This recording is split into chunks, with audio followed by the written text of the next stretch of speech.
Hello friends, स्वागत है आप सभी का द सोशल क्लास के एक और नए वीडियो में। तो आज जो है फिर से मैं आप सभी के सामने डेली करंट अफेयर्स लेके आया हूँ, जो कि आपको हर कॉम्पिटिटिव एग्जाम्स के लिए बहुत ज़्यादा हेल्पफुल रहेंगे। अगर आपको इसका कंप्लीट पीडीएफ चाहिए तो आप the social class dot in को विजिट कीजिए, वहाँ पे आपको सब कुछ मिल जाएगा। आज जो है 23 अगस्त का करंट अफेयर्स जो है मैं लेके आया हूँ, तो चलिए बिना किसी देरी के वीडियो को स्टार्ट करते हैं। तो सबसे पहले देखते हैं नेशनल अफेयर्स, ठीक है। तो नेशनल मतलब कि हम लोग के देश में क्या चल रहा है, तो इसका पीडीएफ जो है आपको मिल जाएगा सोशल क्लास डॉट इन पे, तो आप वहाँ से डाउनलोड कर लीजिएगा। तो सबसे पहला चीज क्या है, GST reforms task force big changes coming, ठीक है। जीएसटी रिफॉर्म्स को लेके सबसे पहला बात है, वो India government has announced major GST reforms, जो कि आपका दिवाली से स्टार्ट होने वाला है। तो जो जीएसटी रिफॉर्म्स है, ठीक है, जीएसटी मतलब गुड्स एंड सर्विसेज टैक्स। तो जीएसटी रिफॉर्म जो है उसमें क्या क्या चीजें हैं, the changes will simplify the current complex structure for 4 tax slabs. तो अभी तक हम लोग का क्या है, 4 टैक्स स्लैब है। 4 टैक्स स्लैब मतलब कि 4 टाइप का टैक्सेस लगाया जाता है, 5%, 12%, 18% और 28% अलग अलग गुड्स पे। तो अब जो है दो मेन टैक्स स्लैब पे कन्वर्ट कर दिया जाएगा, इसको चेंज कर दिया जाएगा। तो 5% और 18%, ठीक है, 12% और 28% को हटा दिया जाएगा। और उसके बाद स्पेशल एक और टैक्स स्लैब बनाया जाएगा, जो कि 40% का रहेगा। यह बस सीन गुड्स पे लगेगा। सीन गुड्स मतलब कि ऐसे हार्मफुल गुड्स होंगे, जो कि मतलब लोगों को खराब करता है, लोगों के लिए अच्छा नहीं है। सीन गुड्स मतलब harmful product like tobacco, tobacco जैसा चीज हो गया, जैसे सादा बीड़ी खैनी, ये सब जो चीज है, ये सब सीन गुड्स में आता है। तो टोबैको, अल्कोहल, ये सबको मतलब यूजेस को कम करने के लिए 40% का जो रेट है इन पे अप्लाई किया जाएगा। और इस रिफॉर्म का जो इम्पैक्ट है वो क्या पड़ने वाला है, तो this reform could reduce government revenue by 85,000 crore. तो ये जो रिफॉर्म्स है टैक्स पे, इससे जो गवर्नमेंट का रेवेन्यू है वो 85,000 करोड़ के आसपास कम जाएगा। क्योंकि जो टैक्सेस है वो कम रहे हैं, तो ऑब्वियसली गवर्नमेंट का जो रेवेन्यू है वो भी कमेगा। तो annually but is expected to increase consumption. लेकिन रेवेन्यू तो कमेगा, पर जो कंजम्पशन है लोगों का, ठीक है, क्योंकि अब इन लोगों के पास डिस्पोजेबल इनकम ज्यादा आएगा। डिस्पोजेबल इनकम मतलब क्या होता है, ऐसे पैसे जो मतलब हम लोग नॉर्मली खर्च कर सकते हैं। तो खर्च करने वाला जो स्पेंडिंग मनी है, टैक्स कम देना पड़ेगा, तो वो ज्यादा रहेगा, तो इससे हम लोग ज्यादा खर्च करेंगे। तो इससे क्या होगा, इन्फ्लेशन जो है मतलब इसको कम किया जाएगा, ठीक है। इन्फ्लेशन मतलब प्राइस राइज होता है, चीजों का दाम बढ़ना को इन्फ्लेशन कहते हैं। तो वो कमेगा by 25 basic points. 25 basic points मतलब 0.25%, ठीक है। एक बेसिक पॉइंट क्या होता है, 0.01%। ये आपने आरबीआई का जो रूल्स वगैरह आता है उसमें भी देखा होगा। तो आपका 25 बेसिक पॉइंट से जो इन्फ्लेशन है वो घटने का प्रोबेबिलिटी है। तो नेक्स्ट चीज क्या है, PM Modi announces 1 lakh crore employment scheme. PM Modi ने एक 1 लाख करोड़ का एम्प्लॉयमेंट स्कीम को लॉन्च किया है, मतलब अनाउंस किया है अभी। तो उसमें क्या होगा कि प्रधानमंत्री हैड लॉन्च पीएम विकसित भारत रोजगार योजना। इसका नाम क्या है कि प्रधानमंत्री विकसित भारत रोजगार योजना, जो कि कितना बजट का है, 1 लाख करोड़, ठीक है। ये किस चीज के लिए, create job for young Indians, young Indians के लिए जॉब क्रिएट करे, इसलिए इस योजना को लॉन्च किया गया है। इस स्कीम में क्या होगा कि newly employed youth will receive 15,000 per month. जो यूथ नया नया एम्प्लॉयड हुआ है, मतलब जिनको न्यू न्यू जॉब मिल रहा है, उन लोग को 15,000 पर महीने दिया जाएगा। इससे मतलब 3 करोड़ लोग यानी कि 30 मिलियन लोगों को, जो जवान लोग हैं, उनको बेनिफिट मिलेगा। और ये इंडिया का मतलब जो गोल है डेवलप नेशन बनने का 2047 तक, उसका एक पार्ट है। This scheme will help bridge the gap between independence and prosperity. Nuclear power expansion, ठीक है। तो अभी नेक्स्ट चीज क्या है कि इंडिया में न्यूक्लियर पावर एक्सपेंशन को लेके बात चल रहा है। India is working on 10 new nuclear reactor as part of it mission to increase nuclear power generation capacity by over 10 times in the next 2 decades, ठीक है। मतलब 2047 तक इंडिया चाहता है कि अपना न्यूक्लियर पावर का जो जनरेशन कैपेसिटी है उसको 10 गुना बढ़ाए। इसके लिए वो 10 न्यू न्यूक्लियर रिएक्टर्स लगाने वाले हैं। तो न्यूक्लियर रिएक्टर्स क्या होता है, device that generates nuclear power, ठीक है। न्यूक्लियर पावर जो जनरेट करने वाला डिवाइस है उसको हम लोग न्यूक्लियर रिएक्टर कहते हैं। This is part of India's energy independence goal and committed to clean energy. India जो है अपना एनर्जी के लिए दूसरों पे डिपेंडेंट नहीं रहना चाहता है, साथ में वो क्लीन एनर्जी का यूज करना चाहता है। इसलिए भी ये बहुत ही ज्यादा इंपॉर्टेंट हो जाता है। Nuclear power will help reduce dependence on important fossil fuel and support India's net zero emissions target। तो जो हम लोग बाहर के फोसिल फ्यूल्स पे डिपेंडेंट है, उससे हम लोग का डिपेंडेंस कम जाएगा। और जो इंडिया का नेट जीरो इमिशन का टारगेट है वो भी हम लोग अचीव कर पाएंगे। नेट जीरो इमिशंस क्या होता है, प्रोड्यूसिंग नो हार्मफुल गैसेस। जब हम लोग हार्मफुल गैसेस प्रोड्यूस नहीं करेंगे, फोसिल फ्यूल्स जो है उसमें हार्मफुल गैसेस बहुत ज्यादा निकलता है, पर हम लोग अगर ऐसे क्लीन एनर्जी का यूज करेंगे तो हम लोग हार्मफुल गैसेस को कम प्रोड्यूस करेंगे। उसके बाद नेक्स्ट क्या है, made in India semiconductor chips success. PM Modi announces that India's first made in India semiconductor chip will be ready by the end of 2025। तो इंडिया जो है अब सेमीकंडक्टर चिप्स भी बनाने लगा है और 2025 तक जो फर्स्ट चिप है हम लोग का वो बन के रेडी हो जाएगा। तो ये एक बहुत ही बड़ा अचीवमेंट है क्योंकि 50-60 साल से ये जो अटेम्प्ट है सेमीकंडक्टर बनाने का वो फेल होता जा रहा है। और PM also challenged Indian scientist and youth to develop indigenous jet engines. और प्रधानमंत्री ने कहा है कि जो हम लोग का इंडियन साइंटिस्ट है वो जेट इंजन्स भी बहुत जल्द डेवलप करे। ऐसा मतलब उन लोगों को कहा गया है। ठीक है। बाकी सेमीकंडक्टर क्या होता है? सेमीकंडक्टर है इलेक्ट्रॉनिक कंपोनेंट जो कि कंप्यूटर या फोन में यूज किया जाता है। इंडिजीनियस का मतलब होता है मेड लोकली। मतलब हम लोग इंडिजीनियस सेमीकंडक्टर बनाएंगे, मतलब हम लोग लोकली जो अपने कंट्री में खुद बनाएंगे। और यूपीआई जो यहाँ पे लिखा हुआ है, ठीक है, यूपीआई जो हम लोगों ने क्रिएट किया है डिजिटल पेमेंट्स के लिए, उसका फुल फॉर्म क्या है? Unified payment interface. उसके बाद नेक्स्ट क्या है? International updates. इंटरनेशनल अपडेट्स में क्या है वो देख लेते हैं। Russia Ukraine war intensifies. Intensifies मतलब और वो मतलब खतरनाक होते जा रहा है और बिगड़ता जा रहा है। Russia launches its largest attack in August 2025 on Ukraine, firing 280 drones and missiles overnight. Russia ने क्या किया है? अगस्त का लार्जेस्ट जो अटैक है यूक्रेन पे वो कर दिया है, जिसमें 280 ड्रोन्स को रशिया ने फायर किया है और मिसाइल्स भी फायर किया है रात को। The attack came after a meeting between US President Trump, Ukraine President Zelensky and Europe leaders in Washington। जो यूएस प्रेसिडेंट ट्रम्प है और साथ में जो हम लोग का यूक्रेन का प्रेसिडेंट जेलेंस्की है, उनके साथ जब मीटिंग हुई और यूरोपियन लीडर्स के साथ वाशिंगटन में, उसके बाद ये अटैक जो है रशिया ने किया। रसिया रिजेक्टेड वेस्टर्न पीस एफर्ट्स। और रशिया ने जो पीस एफर्ट्स है उन सभी को भी मतलब कि शांति का जो प्रस्ताव रखा गया था उन सभी चीज़ों को भी मतलब रिजेक्ट कर दिया है। और the war shows no signs of ending despite international diplomatic efforts. Internationally बहुत ज़्यादा एफर्ट देने के बाद भी ये वार जो है ख़त्म होने का नाम नहीं ले रहा है। और इसमें कुछ टर्म्स है, जैसे डिप्लोमेटिक का मतलब क्या होता है? Related to international relations. ठीक है, डिप्लोमेटिक एफर्ट्स मतलब कि इंटरनेशनल रिलेशंस को अच्छा करने का जो एफर्ट्स है, उसके बाद भी मतलब वार जो है एंड होने का नाम नहीं ले रहा है। और फॉरेन मिनिस्टर कौन होता है? Top diplomat of a country. मतलब किसी भी कंट्री का फॉरेन रिलेशन को अच्छा करने के लिए फॉरेन मिनिस्टर का बहुत ज़्यादा इंपॉर्टेंट रोल होता है। Former Thai PM Thaksin acquitted. ठीक है, एक्विटेड का मतलब क्या आता है? फाउंड नॉट गिल्टी, मतलब बेगुनाह। Former Thai minister Thaksin Shinawatra was acquitted, found not guilty by a Bangkok court on charges of insulting the monarchy royal family। ठीक है, उनमें कौन सा चार्जेस लगाया गया था? कि जो रॉयल फैमिली है उनको इंसल्ट करने का। तो the case could have resulted in 3 to 15 years in prison under Thailand strict lese majeste law. ठीक है, मतलब जो ये अगर ये प्रूव होता है कि उन्होंने ऐसा किया है तो इससे क्या हो सकता था? 3 से 15 साल का प्रिजन उनको हो सकता था। The 76-year-old politician smiled as he left the courthouse with about 150 supporters gathered outside। This is significant as Thailand has very harsh laws protecting the royal family। मतलब थाईलैंड में क्या है, जो रॉयल फैमिली से उसके खिलाफ चाहे कोई भी कुछ बोले, चाहे वो मतलब प्राइम मिनिस्टर ही क्यों ना हो, तो उसके खिलाफ बहुत ही ज्यादा स्ट्रिक्ट एक्शंस लिया जाता है। ठीक है। मोनार्की मतलब रॉयल फैमिली सिस्टम, ये तो पता ही है। Lese majeste insulting royalty. Lese majeste जो यहाँ पे है मतलब लेस मैजेस्टे लो, मतलब रॉयलिटी को इंसल्ट करने का जो लॉ है उसके खिलाफ मतलब बहुत ही ज्यादा स्ट्रिक्ट लॉज। कोलंबिया में एक टेरर अटैक हुआ है जिसमें 17 लोगों को मार दिया गया है। Two separate attacks in Colombia kill at least 17 people including 12 police officers. ठीक है। A car bomb exploded near a military aviation school in Kali City while a police helicopter was shot down in Antioquia region। ठीक है, मतलब police helicopter को एंटीकोया reason में गिरा दिया गया। और President Gustavo Petro blamed FARC. मतलब एफएआरसी क्या है? Revolutionary arm forces of Colombia. इसको ब्लेम किया है जो प्रेसिडेंट है गुस्तावो पेट्रो, उन्होंने किसको ब्लेम किया? एफएआरसी को, कि who rejected the 2016 peace agreement. This groups are involve in illegal drug trafficking. तो प्रेसिडेंट जो है उन्होंने ये भी कहा कि ये जो ग्रुप्स है ये इलीगल ड्रग ट्रैफिकिंग में भी इन्वॉल्व है, मतलब ड्रग सप्लाई वगैरह में भी ये इन्वॉल्व है। तो एफआईआर की क्या है? फॉर्मल रिबल ग्रुप, एक रिबल ग्रुप है। ठीक है, मतलब जो रीजनल मतलब एक ग्रुप होता है मिलिट्री टाइप का, जो कि मतलब कभी कुछ सही भी करता है और गलत काम भी करता है। तो इस तरह से एक ग्रुप होता है। डिसिडेंट्स मतलब people who disagree and break away. मतलब जो लोगों ने जो किसी चीजों को मना कर देता है और साथ में ब्रेक अवे मतलब भाग जाए, इस टाइप का। और ड्रग ट्रैफिकिंग का मतलब है illegal drug trade, drugs.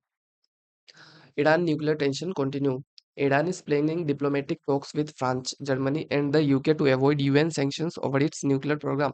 Iran जो है क्या प्लान कर रहा है कि वो फ्रांस, जर्मनी और यूके के साथ डिप्लोमेटिक टॉक्स करे ताकि जो यूनाइटेड नेशन है उस पे जो मतलब सैंक्शंस लगा रहा है, मतलब प्रतिबंध लगा रहा है न्यूक्लियर प्रोग्राम को लेके, उस चीज को हटाया जा सके।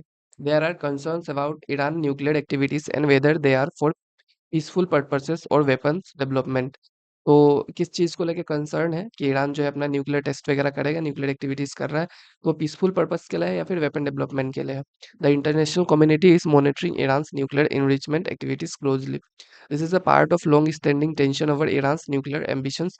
ईरान का जो न्यूक्लियर एम्बिशंस है, न्यूक्लियर जो बनाने का सपना है, उस पे बहुत ही ज़्यादा दिक्कत आ रहा है।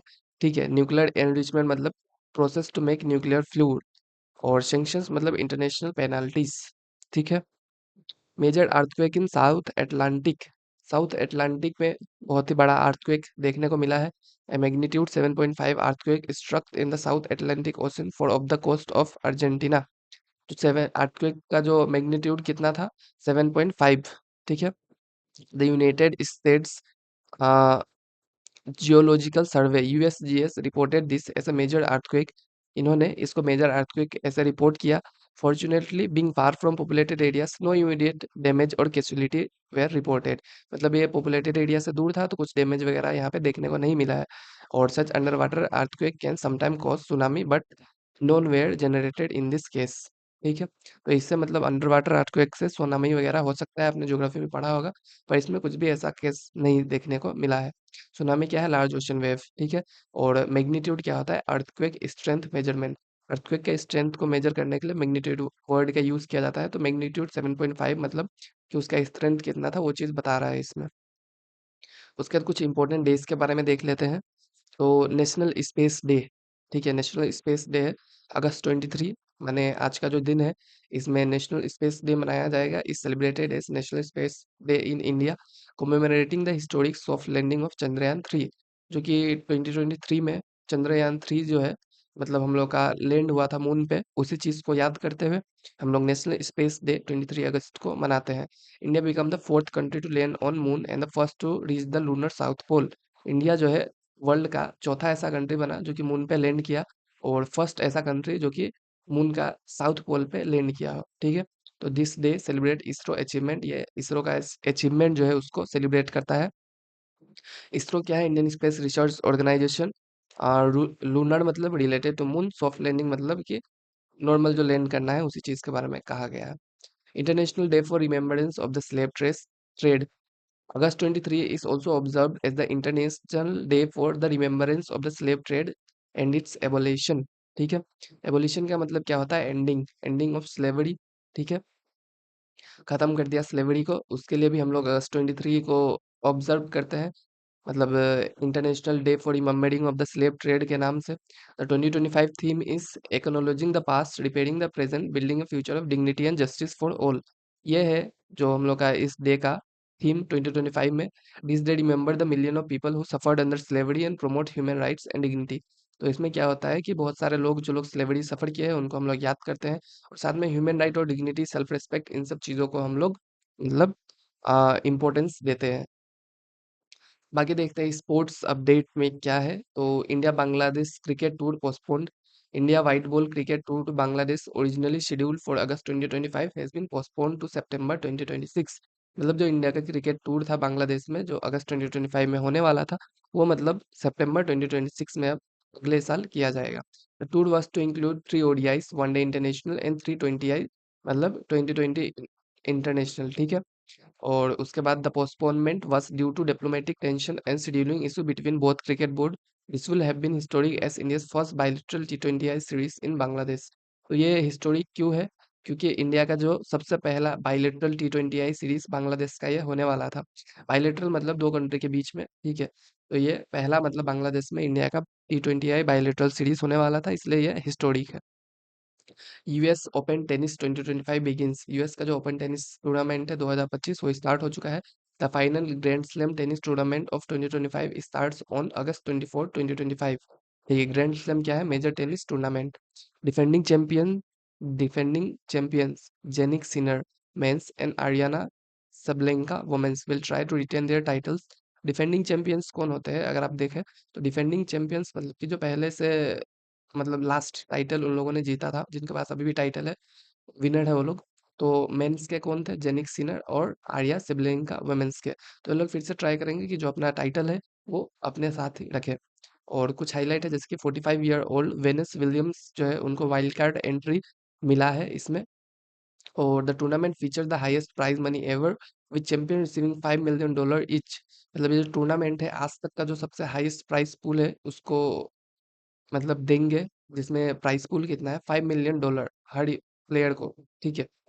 मतलब मेल और फीमेल शायद दोनों कैटेगरी को $5 million दिया जाएगा जो विनर होंगे। $5 million आपके इंडियन रुपीस में अगर देखा जाए तो अराउंड 40 to 45 करोड़ के बीच में होगा, जो कि मतलब बहुत ज़्यादा है एक्चुअल में।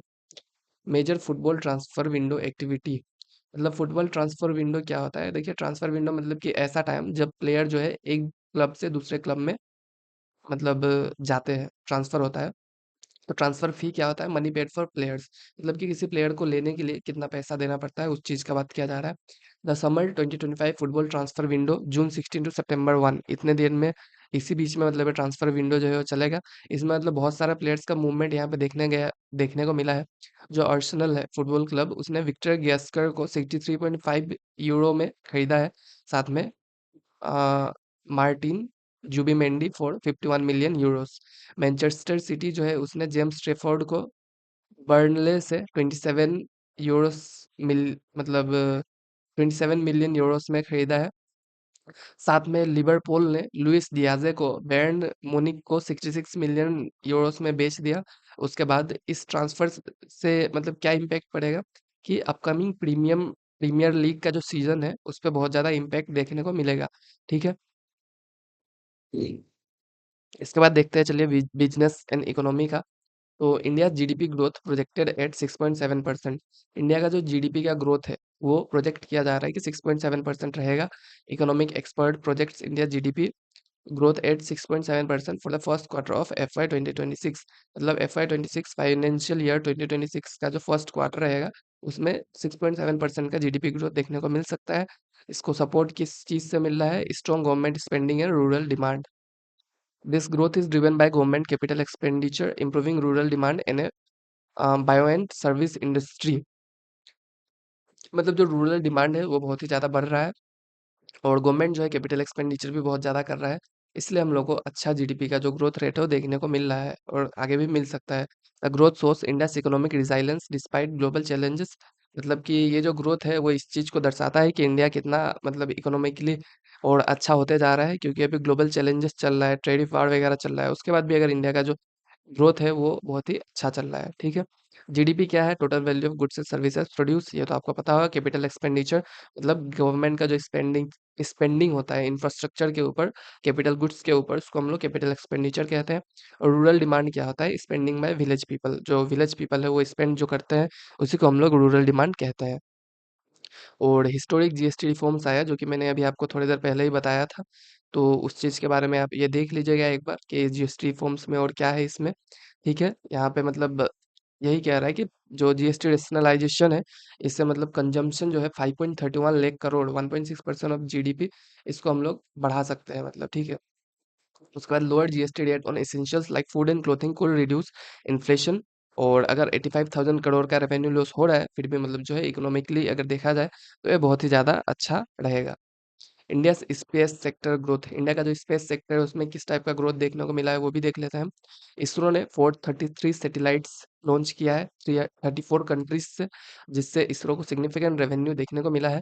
स्पेस स्टार्टअप इकोसिस्टम जो है एक मतलब 10 साल पहले स्पेस स्टार्टअप इकोसिस्टम में बस एक कंपनी था और अभी अराउंड 300 प्लस स्टार्टअप्स जो है स्पेस इंडस्ट्रीज में है इंडिया में। India successfully completed the NASA ISRO Nisar mission. Nisar mission जो है वो क्या है? नासा और इसरो का एक मतलब कोलैब वाला मिशन था, ठीक है, जो कि मतलब कंप्लीट हो चुका है। The space sector is becoming a major economic driver. तो स्टार्टअप क्या है? न्यू बिजनेस कंपनी है, तो आपको पता ही होगा जो किसी प्रॉब्लम को सोल्व करे। रेवेन्यू क्या होता है? इनकम अर्न्ड मतलब कितना पैसा वो लोग कमा रहा है। और इकोसिस्टम मतलब बिजनेस एनवायरनमेंट। फॉरेक्स रिजर्व जो है उसमें भी बढ़ावा मतलब बढ़ा है, ठीक है, इंक्रीज हुआ है forex reserve. India's foreign exchange reserve increase by 1.48 billion, ठीक है। अभी टोटल फॉरेक्स रिजर्व कितना है? 695.1 बिलियन। इससे मतलब हम लोग को इकोनॉमिक फंडामेंटल जो है काफी स्ट्रांग देखने को मिल रहा है। Highest forex reserve provide stability against global economics uncertainties. अगर हम लोग के पास फॉरेन एक्सचेंज ज़्यादा है तो अगर इकोनॉमिक अनसर्टेनिटीज देखने को मिले तो हम लोग के पास मतलब स्ट्रॉन्ग साइड रहेगा, ठीक है। फॉरेक्स रिजर्व क्या होता है? फॉरेन करेंसी सेविंग्स को कहते हैं हम लोग।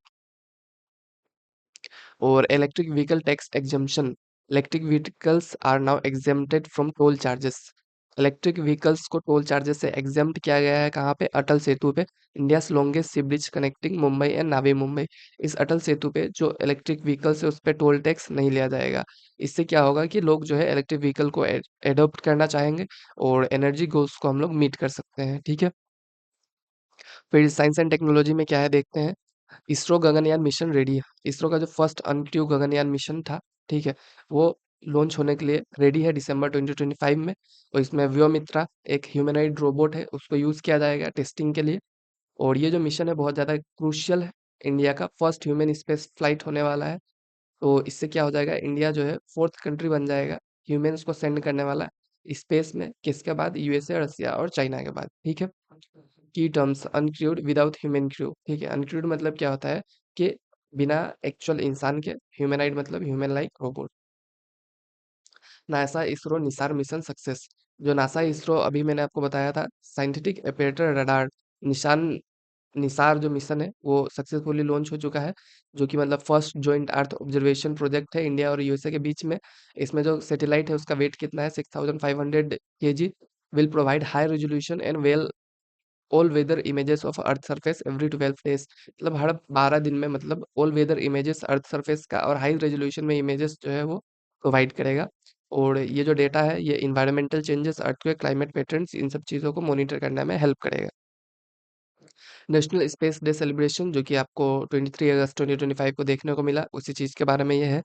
उसके बाद मतलब लास्ट में आपके पास एक प्रैक्टिस क्वेश्चन है जिसका आंसर आप जो है कमेंट सेक्शन में हमें दे दीजिएगा। क्वेश्चन जो है काफ़ी ईज़ी है, आप ईज़िली इसका आंसर दे पाएँगे, ठीक है। On which day national Space day is celebrated? इसका आंसर आपको अभी पिछले स्लाइड में ही दिखा होगा, तो इसका आंसर जो है आप हमें कमेंट सेक्शन में दे दीजिएगा। बाकी आज के वीडियो में इतना ही, फिर कल मिलते हैं आपको 24 अगस्त के करंट अफेयर्स के साथ। बाकी अगर आपको पीडीएफ चाहिए तो the social class dot in को विजिट कीजिए, वहाँ पे आपको पीडीएफ मिल जाएगा।